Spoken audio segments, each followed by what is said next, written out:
This is Jonah from Typewriter Minutes. Today we are going to be doing a for sale review of this gorgeous, and I mean gorgeous, 1928 Corona 4. So usually when you find these things, they're just not in good shape.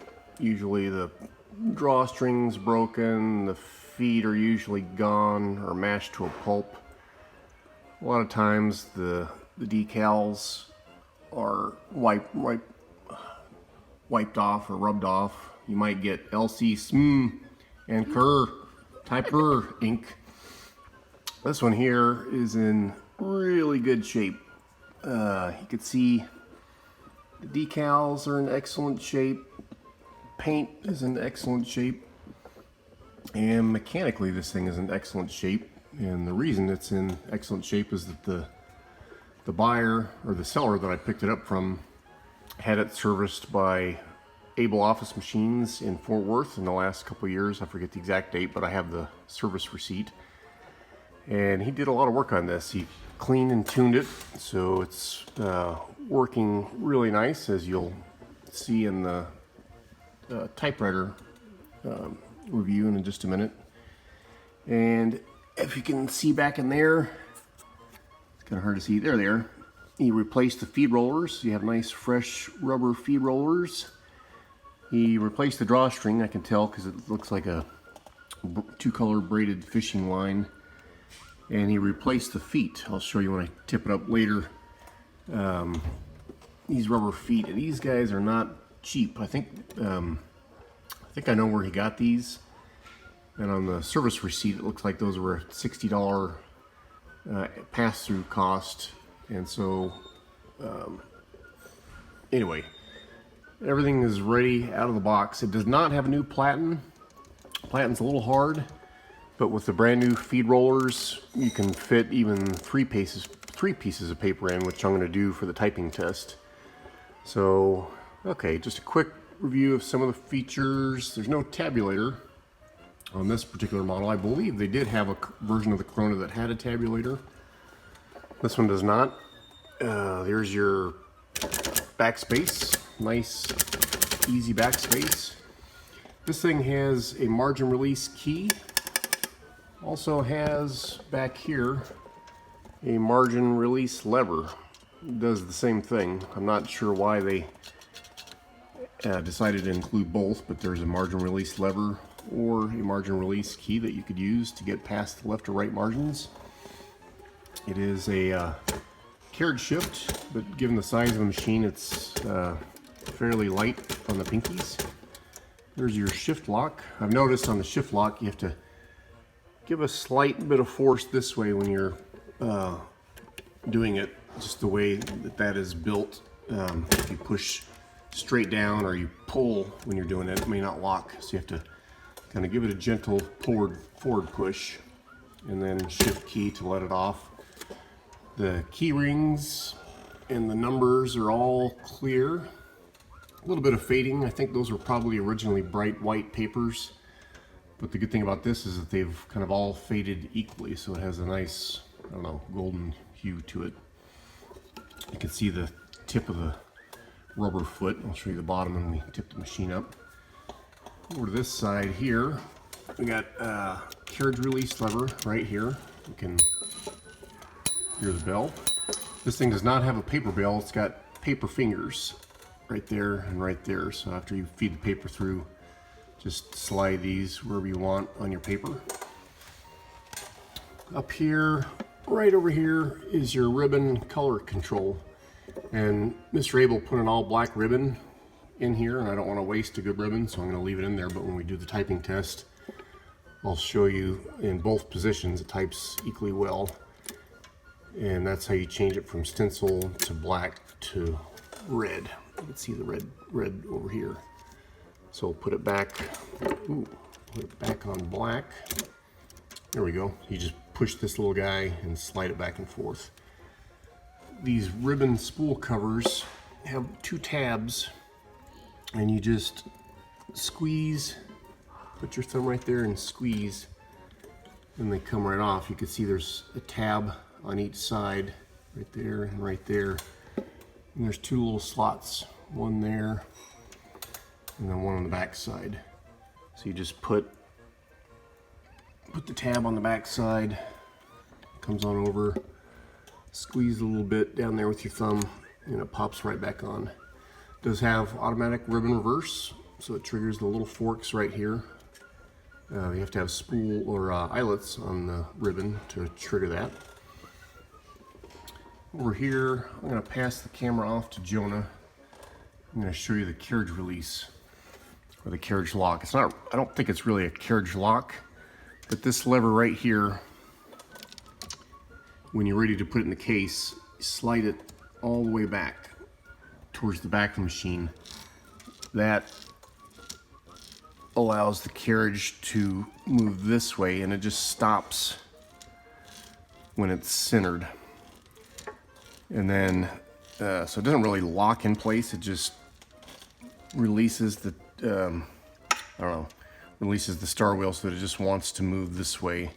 And you can see, I'll grab the camera back, down under here, this little guy right here goes into a slot when it's in the lock position, and that just keeps it from moving farther to the left. When you want to take it off the carriage release, you just flip this back up, and then it's kind of hard to do this one-handed. There we go.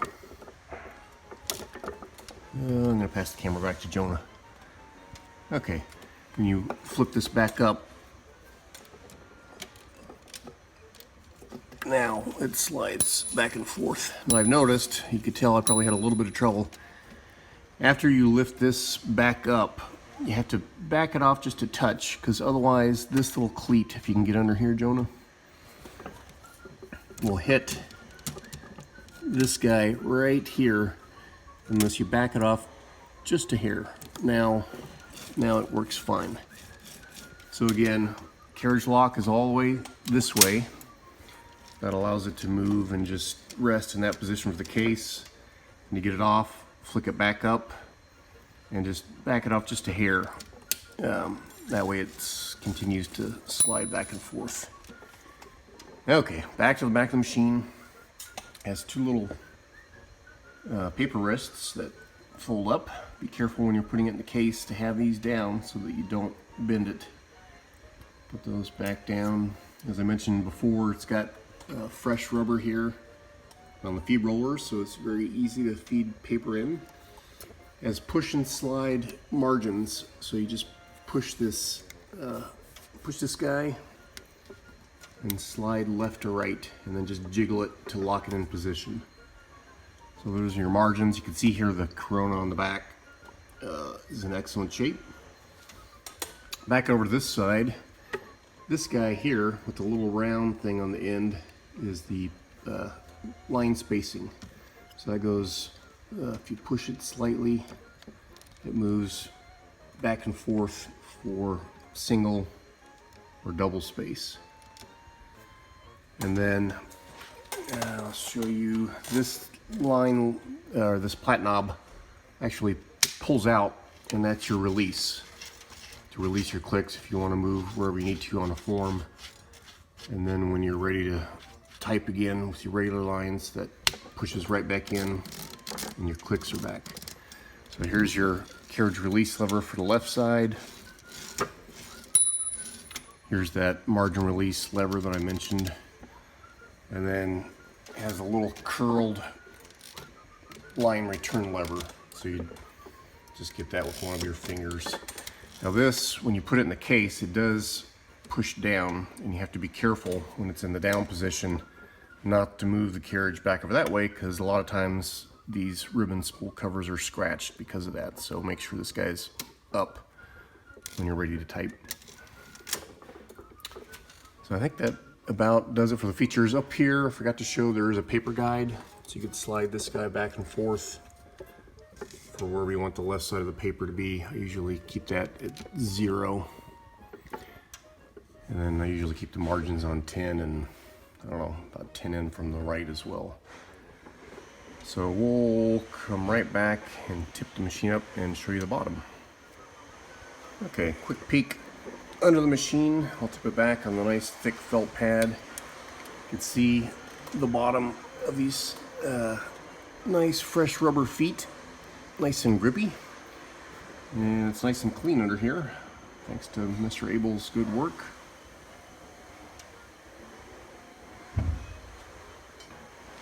And we'll come back and show you the case before we do the typing test. Now let's look at the case. Okay, the case is in good shape for its age. You could see, I don't know what this black stuff is called, oilcloth. Over the years, it is, in a couple places peeling up just a little bit, and there's a few scuffs. But structurally, it's completely sound. I did do a little bit of work on the case. A lot of the surface of the hinges had a little bit of light surface rust. Same thing for the feet. I took a Dremel tool with wire brush attachment to take that off, and then cleaned it off and covered it with some Renaissance wax. That should keep that rust from coming back. Same thing on the front. There was a little bit of light surface rust on some of these, on some of the metal hardware, and that's gone now. The handle is in good shape. A lot of times these are gone, or at least the leather is gone. I believe there's a metal piece inside here that the leather wraps around. It's peeling up a little bit, but overall good shape. The latch on this, you want to pull this guy out, but before you can pull it out, you got to move this little round guy to the right. You can see it moves back and forth. If you move in a little, Jonah, that moves right, and that's to lock it. So push it to the right, and then this latch comes open. So this comes right off. You'll see there's two little cleats there and there that hooks into, can you get that? The back here, when you're ready to put it back in. Some of the inside had a little bit of that surface rust as well, so I've taken that off. One thing I did do, there were rubber bumpers here when the machine was new. All of these were gone except for that one, and that one was as hard as a rock. So I took that off, and I cut some rubber tubing, and I put rubber bumpers here, and on the back. These on the front side, I believe, come down. They either depress the space bar, or they touch the front frame of the machine to keep it from moving around. I'm not sure which. And then these back here, I believe, are meant to just hover over the top of the platen so that when you lift the case up, it helps keep the machine in place. So another cool thing about this is a lot of times these are gone. This is a little oil container, and on the rare occasions that you do find them, they're bone dry. This actually has some oil still left in it. You can see it starting to drip. So the instruction manual that I have doesn't tell you where to oil the machine. It just says contact your local Smith Corner office for repair, but that's kind of neat to have it, even though I probably wouldn't use it. I just keep it for posterity. And then I'll show you how to put the typewriter in the case. So when you put it in, there's a little cleat right here. See that? And there's a little space right here on the front frame. If you could see that. It's gonna hard to see. Yeah, there's a little hole right there. So what you do is tilt up the back of the machine just a little bit. Can you get this, Jonah? And then put the front end first, and then the back goes down, and then there you go. Let me show you that. So there's that little cleat, and you just want to put the front side down first, and then to take the machine out, I'll give this back to you. You lift up the back first, tilt up the back, and then lift it up and out around that front cleat. And then I'll show you how to put the case cover back on. Okay, so we're ready to do the carriage lock or the carriage centering. So that's centered. We'll push that down. And then when you put the case back on, you just have to make sure these little cleats, you get that cleat, go into these little slots right here. So we'll put it over the top, scooch a little bit, and you can see they're in the slots now. You come around to the front, close it, and you're good to go.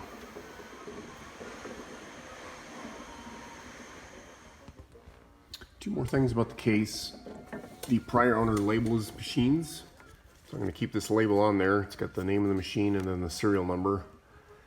And the other thing is that these old, especially the Corona brand, whatever this black stuff is called, the oilcloth, after this many years, is a little bit musty smelling. So I gave this one a light cleaning and used not lemon, but orange pledge oil. That helps, that soaks into the oilcloth and masks that smell a bit. But if you have a really sensitive nose, you might want to consider a newer machine, but overall not nearly as stinky as some of the other typewriters I've come across. This one's not bad, but it has a little bit of a musty odor. And now for the type test. So I usually use 2 pieces of paper, but I'm going to use 3. That'll give the type slugs even more cushion, and you can see how easily the paper still feeds through with the brand new feed rollers.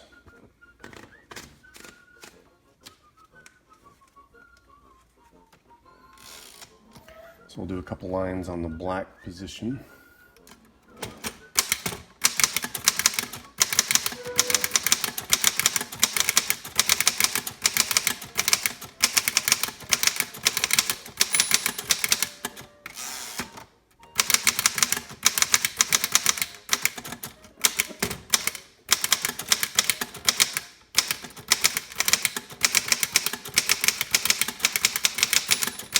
There's the bell.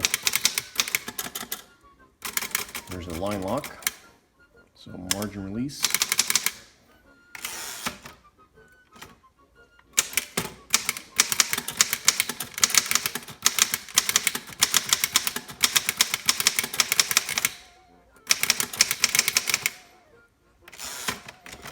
Now I'll do a couple lines on red, even though it's an all black ribbon.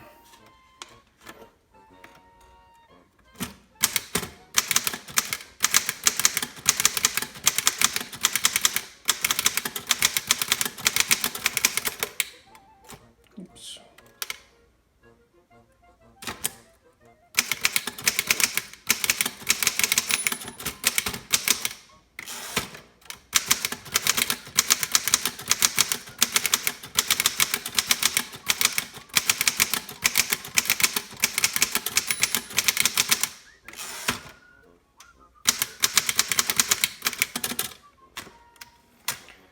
So these old machines are kind of a hoot to type on when they're working well.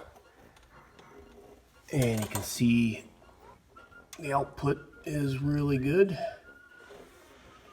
I hadn't quite lifted the carriage all the way when I typed that capital P, so I did it again. So fun little machine to type on, just not common to find them in this good a working condition. And also in this good of cosmetic condition. If you're interested in buying this typewriter, you can contact us directly, or we'll put the link to the eBay sale in the comments below. Thank you for joining us on Typewriter Minutes. Be sure to share, link, like, and subscribe. Bye! It's gorgeous.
Bye.